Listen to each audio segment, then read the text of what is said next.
Hello d.malan. Dan more haka yi ne. Ina wannan kanwata ka wacce nace ina son ta a baya.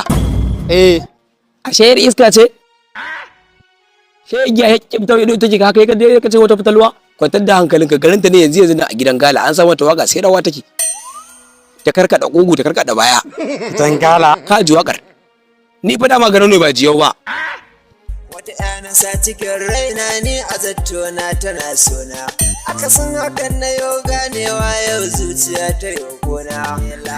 Ka ji wakar? Naji, amma kanwata wace kanwata wani dai kanwata ɗaya na sani kuma gata ina tare da ita. La ilaha illallah Muhammadu Rasulullahi sallallahu alaihi wasallam. Ba fa ke nake nufi ba.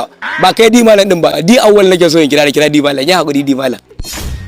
A to jama'a wasu ya manzo Allah sallallahu alaihi wasallam.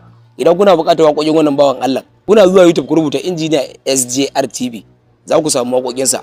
Idan kuna so ku kira shi a waya ga lambar wayar shi nan. Fatan alkhairi musu ya manzo Allah sallallahu alaihi wasallam. Allah ya sa mu cika da imani. Na yau salati wurin safiyayye, da haman zo na da ka rike shi ka dace.